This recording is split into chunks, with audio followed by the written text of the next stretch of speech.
तो आप सभी को नमस्ते प्रणाम। मैं आप अपने ठाकुर प्रखर सिंह और रात के 10 बज चुके और कहानी का जो सिलसिला है बदस्तूर जारी है।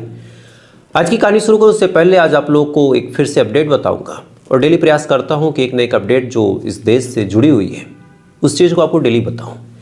इससे भी आपके भी ज्ञान में इजाफा होगा और कहीं ना कहीं मैं भी कुछ नया सीखूंगा, नया जानूंगा। आज की अपडेट ये है कि जापान और चाइना के बीच ताल्लुकात बद से बदतर हो चुके हैं। जापान के ऊपर अमेरिका का हाथ है और चाइना कभी भी अमेरिका की सल्तनत को मानता नहीं। इस वजह से चाइना हर जगह पे गुंडागर्दी करने की कोशिश करता है। बीच में उसने भारत के साथ भी कोशिश की, फिर ताइवान के साथ अक्सर वो कर देता है, फिर उसने अलग बगल के जो देश हैं उनसे किया। इसी दौरान अब रिपोर्ट निकल के सामने आ रही कि वो जापान से भिड़ चुका है। अब जापान से चाइना भिड़ा, इसी दौरान चाइना के फाइटर जेट जापान के टेरिटरी में जाते हैं और जाने के बाद वहाँ पे उड़ान भरते हैं, यानी उसकी टेरिटरी के आसपास, ताकि जापान थोड़ा सा डरे और जाने कि चाइना कितना पावरफुल है। अब ये तमाम चीज़ें चल ही रही थी। इसी दौरान पुतिन साहब का भारत का दौरा हुआ, भारत का दौरा कंप्लीट हुआ। तभी रिपोर्ट निकल के सामने आई कि जो फाइटर जेट चाइना के गए थे, थोड़ी दूर तक जब वो जाते हैं उसी के बाद रशिया के फाइटर जेट उस फाइटर जेट को ज्वाइन कर लेते हैं। यानी जापान के अगल बगल चाइना का फाइटर जेट तो उड़ ही रहा था, इसी दौरान रशिया ने भी अपना फाइटर जेट और बम बरसक, और ऐसा बम बरसक जो न्यूक्लियर वेपन गिरा सके, उसको भेजा।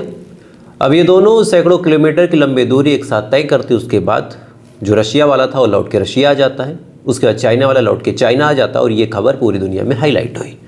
हमारे देश की मीडिया ने इसके बारे में आपको बताया नहीं, और न बताने के पीछे उनका पक्ष ये होगा कि भाई ये जापान चाइना की घटना, इससे हमको क्या मतलब। लेकिन मतलब है, चूँकि एक तरफ हम ये दम भरते हैं कि रशिया हमारा दोस्त है, रशिया हमारे साथ हमेशा खड़ा होगा, और दूसरी तरफ सच्चाई ये है कि चाइना से हमारा ताल्लुकात बेहतर है नहीं। तो ऐसे हाल में एक सवाल ये निकल के सामने आता है कि अगर कल को हमारा चाइना से कोई कॉन्फ्लिक्ट हो जाए, कोई झड़प हो जाए या फिर कोई और बात हो जाए, तो ऐसे हाल में क्या रशिया हमारे साथ खड़ा होगा? और अगर नहीं खड़ा होगा तो क्या वो चाइना के साथ खड़ा होगा? और अगर चाइना के साथ नहीं खड़ा होगा तो क्या वो न्यूट्रल हो जाएगा? ये सवाल एक समझदार हिंदुस्तानी के जहन में ज़रूर आना चाहिए, क्योंकि इससे कहीं ना कहीं हमारे देश की जो सुरक्षा नीति है वो डिसाइड होती है। क्योंकि अगर बात पाकिस्तान की हो तो ऐसे हाल में रशिया आएगा, बात अगर बांग्लादेश की हो तो ऐसे हाल में हम खुद ही कैपेबल है, पाकिस्तान के लिए भी है। लेकिन दिक्कत ये है कि हमारा जो सबसे पावरफुल दुश्मन है चाइना, उसका हमारे सबसे अच्छे दोस्त से बहुत अच्छी दोस्ती है। तो इस वजह से अब थोड़ा सा हमें अपने ऊपर भी काम करने की ज़रूरत है। तो एक अपडेट के लिए मुझे आपसे शेयर करनी चाहिए। अब आज की कहानी की बात करते हैं। आज की कहानी एक ऐसी कहानी है, इस कहानी को जब आप सुनेंगे तो सुनने के बाद आज आप हैरान हो जाएंगे। एक औरत के जहन में कब क्या आ जाए, एक औरत का कब कौन दुश्मन बन जाए, कुछ कहा नहीं जा सकता। अब ऐसा क्यों कह रहा हूँ, आज की कहानी सुनिए। कहानी मुरादाबाद की है। यहाँ की बिरयानी बड़ी मशहूर है कि मुरादाबादी बिरयानी। और इसी मुरादाबाद में एक जगह लगती है अलहदादपुर, एक गाँव है, इसी में देवानगला। देवानगला गाँव में एक किसान रहा करता था जिसका नाम था बीरपाल। ठीक ठाक किसानी थी, उसकी एक पत्नी थी जिसका नाम था सुनीता। ठीक ठाक दोनों का जीवन था। परिवार छोटा था, ज़्यादा लोग थे नहीं। थोड़े बहुत जो खेत वेत थे पूरा परिवार जाके उसमें मेहनत करता, धान गेहूँ ये तमाम चीज़ें लगाता, और लगाने के बाद जो उससे उपज होते उससे पूरे साल खाना खाता। ज़्यादा कमाई के साधन नहीं थे, ठीक ठाक जीवन था, छोटा परिवार था, तमाम चीज़ें ठीक चल रही थी। परिवार में इकलौता कमाने वाला बीरपाल, और कमाई का सोर्स खेती। तमाम चीज़ें ठीक चल रही थी, छोटा परिवार था लेकिन संतोष था। लेकिन इसी दौरान अक्टूबर महीने की बात है, 3 या 4 तारीख की बात होगी। अक्टूबर महीने में बीरपाल अपने घर से निकलता है, अपनी पत्नी और अपने परिवार वालों को बताता है कि आज मैं खेत पे सोऊंगा। इसके बाद बीरपाल निकला। पत्नी ने दरवाज़ा अंदर से बंद किया, क्योंकि पति गया खेत पे सोने और अक्सर जाया करता था। पत्नी सो गई। अच्छा, बीरपाल का एक रूटीन था कि जैसे सुबह अगर वो खेत पे रात में गया है तो सुबह वो जल्दी आ जाता था चाय वाय पीने, दातुन नोतुन करने। सुबह हुई, सुबह पत्नी उठती है, उठने के बाद झाड़ू पोछा करती है, उसके बाद अपनी रसोई संवारती है, चाय वगैरह बनाती है कि अभी आएंगे तो उनको चाय दूंगी।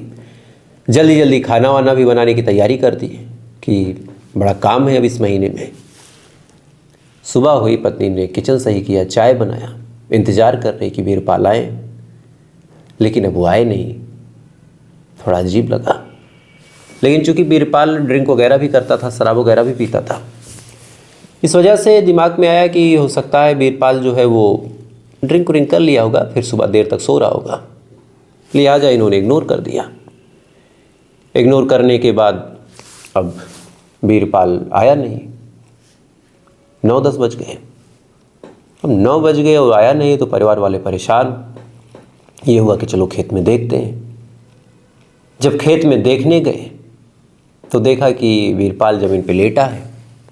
अब पत्नी नाराज़ कि भाई साहब, इतना शराबी पति है मेरा कि शराब पी के खेत में ज़मीन पे सो गया, अभी सांप बिच्छू कुछ काट लेता तो क्या होता। गुस्से में पूरा परिवार उसको जगाने की कोशिश करता है कि उठेगा तो इसको 4 बात सुना देंगे। अब जैसे जगाने की कोशिश की गई, उसको हिलाया गया, वीरपाल की गर्दन एक दिशा में झूल गई। अब इतना देखते ही तो पत्नी के पैरों तले जमीन खिसक गई कि ये क्या। इसके बाद पत्नी बदहवास चीखने लगी। आसपास के तमाम लोगों ने चीख सुनी। आसपास के तमाम लोग आए। फ़ौरन ये हुआ कि क्या हो गया, इसको उठाओ, हॉस्पिटल लेके जाओ। उठाया जाता है, फ़ौरन हॉस्पिटल की तरफ लेके भागा जाता है। शरीर पूरा ठंडा है, बॉडी एकदम झूलती हुई। सबसे नज़दीकी डॉक्टर के पास जब ये लोग लेके पहुँचे तो डॉक्टर ने फ़ौरन नब्ज़ टटोली और बताया कि वीरपाल की तो मौत हो गई। अब एक अच्छा भला इंसान जो खेत में काम करने गया और अचानक से उसकी मौत हो गई। किसी ने 112 नंबर पे फ़ोन करके पूरी सूचना दे दी। 112 नंबर आ गई। आने के बाद उसने जब बॉडी की कंडीशन देखी तो कहा ये तो पुलिस केस है। उसके बाद पत्नी ने कहा नहीं साहब, हमें अपने अपने पति की बॉडी के साथ चीड़-फाड़ तो नहीं करवानी। लेकिन अब पुलिस 112 नंबर ने थाने पे सूचना दे दी। थाना भागा आ गया। उसने कहा नहीं भाई, ये तो पुलिस केस है, पोस्टमार्टम वगैरह करना पड़ेगा, पंचनामा होगा।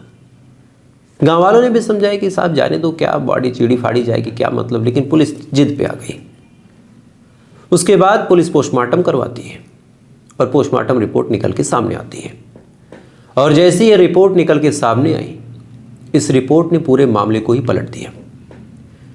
रिपोर्ट में निकल के सामने आया कि किसी ने वीरपाल की गला घोंट के हत्या की है। अब ये बात जैसे गांव वालों को पता चली, परिवार वालों को पता चली, तमाम लोग सन्न कि भाई एक अच्छा भला इंसान खेत में सोने गया और किसी ने रात में उसकी हत्या कर दी। किसने कर दी? पुलिस वाले भी परेशान।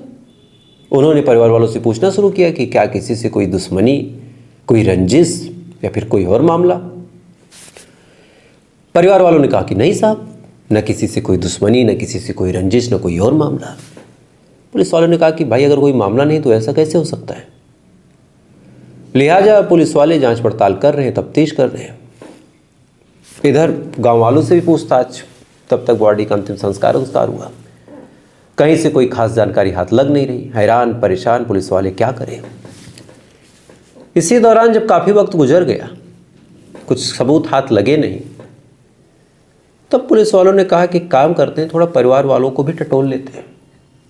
लिहाजा पुलिस वालों ने पत्नी को भी बुलाया और पत्नी से पूछताछ शुरू की, सुनीता से, और पूछा कि आपको किसी पे कुछ डाउट है, किसी से कोई दुश्मनी, किसी की कोई रंजिश। ये तमाम चीज़ें पुलिस वाले अपने हिसाब से पूछ रहे हैं। और ताजुब की बात यह है कि जितनी बार पुलिस वाले पूछ रहे हैं, हर बार पत्नी कभी घबरा जा रही, कभी बेचैन हो रही, कभी उसके जहन में कुछ और आ रहा। और ये तमाम चीज़ें पुलिस वाले भाप रहे। भापते भापते बात दिमाग पे चढ़ गई। उसके बाद पुलिस वालों ने पत्नी से कहा कि आप कुछ जानती हैं क्या। पत्नी ने कहा नहीं साहब। पुलिस वालों ने कहा ठीक, कोई बात नहीं, आप जाइए। अब चूंकि जिससे पूछताछ हो रही थी वो मरने वाली की पत्नी थी, ऑफिशियल कंप्लेंट भी वही थी, तो उस पर ज़्यादा जोर आजमाइश की नहीं जा सकती थी। लेकिन पुलिस के दिमाग में अब खटक चुकी थी बात। लिहाजा पुलिस वालों ने अब पत्नी का कॉल डिटेल खंगालना शुरू किया।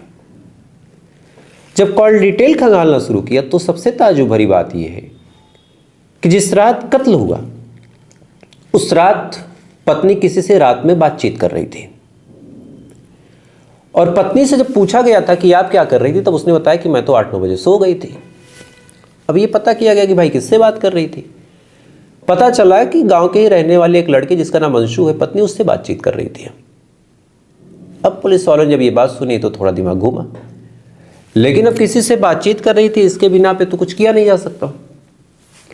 अब ताजुब की बात यह है कि जिस अंशु से बातचीत हो रही थी उस अंशु का खेत इस मरने वाले शख्स बीरपाल के खेत के जस्ट बगल था। अब ये तमाम चीज़ें कोइंसिडेंट तो नहीं थी, लिहाजा पुलिस वालों ने इस बार पत्नी को उठाया और फिर से एक सवाल पूछा कि अंशु कौन है। अब इसी सवाल के बाद सुनीता हकपका गई, और जैसे ही हकपका गई पुलिस वाले फौरन सख्ती करते हैं, पूछताछ जब बढ़िया से करते हैं। तब सुनीता ने अपना मुंह खोला और मुंह खोलने के बाद एक ऐसी कहानी बताई कि इस कहानी को जब आप सुनेंगे तो सुनने के बाद आप हैरान हो जाएंगे। बात 4-5 महीने पहले की है, जब गर्मी धीरे धीरे गई और हल्का हल्का बरसात शुरू हुआ तो गांव में फिर धान की रुपाई चालू हुई। पहले बेरन के बाद फिर उसको उखाड़ के दूसरे खेत में। गरीब लोग थे, अपना काम खुद करते थे। इसी दौरान बीरपाल अपनी पत्नी समेत अपने आसपास के सगे संबंधियों समेत अपने खेत में धान की रुपाई कर रहा था, और सामने वाले खेत में अंशु अपने परिवार के साथ धान की रुपाई कर रहा था। कई बार ऐसा होता कि पति खाना खाना जाता तो पत्नी करती, पत्नी खाना खाने जाती तो पति करता। ये सिलसिला यूं ही चलता रहा। वक्त धीरे धीरे आगे बढ़ता रहा। देखते ही देखते काफ़ी टाइम बीत गया। काफ़ी टाइम बीतने के बाद एक दिन अंशु और सुनीता बातचीत करने लगे। देवर भाभी जैसा संबंध थोड़ा हंसी मजाक हुआ। हंसी मजाक दोनों को अच्छा लगने लगा, लेकिन मन में एक डर था कि अगर बीरपाल देखेगा तो कुछ बुरा मान जाएगा। तब इन्होंने इशारों में इस बात को समझा कि भाई हंसी मजाक तो करना है, लेकिन ऐसे मौके पे करना है कि कोई जानने वाला ना हो, कोई सुनने वाला ना हो और कोई समझने वाला ना हो। इन्होंने ऐसा टाइम चुना कि जब बीरपाल ना रहे। इसके बाद दोनों हंसी मजाक करते, फिर बातचीत शुरू हुई। बातचीत का सिलसिला इस कदर आगे बढ़ा कि दोनों एक दूसरे के साथ क्लोज हो गए, और फिर एक दूसरे के साथ फिजिकल रिलेशन तक बन गया।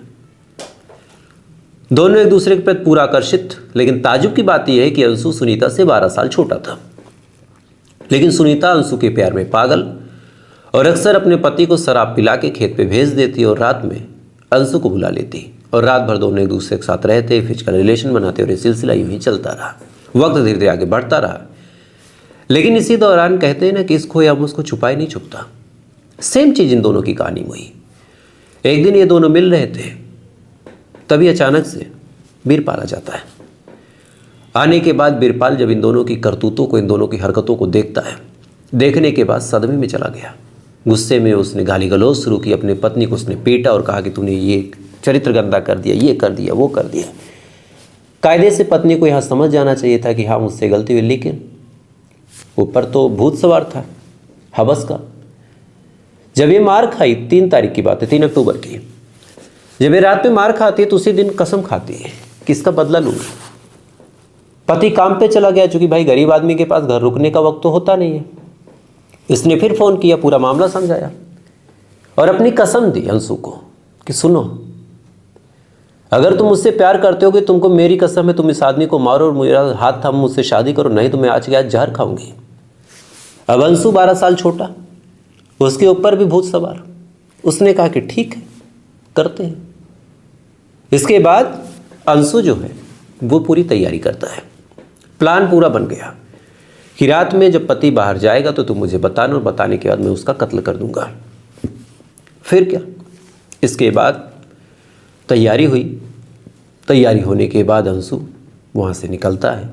इधर पत्नी शराब पिला के अपने पति को खेत पे भेजती है, फ़ोन करके बता देती है कि आज वो खेत पे गया, और 13 अक्टूबर को अंशु उसी खेत में पहले पहुँचता है, फिर पीछे से गला खींचता है, और खींचने के बाद गला घोट के कत्ल कर देता है।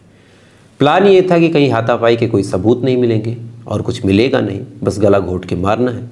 तो ऐसे हाल में कोई डाउट करेगा नहीं और हम लोग ये प्रूव कर देंगे कि शराब पी के ये बंदा मर गया। लेकिन अफसोस, किस्मत का खेल देखिए कि ये तमाम चीज़ें हो नहीं पाई और पकड़े गए ये लोग।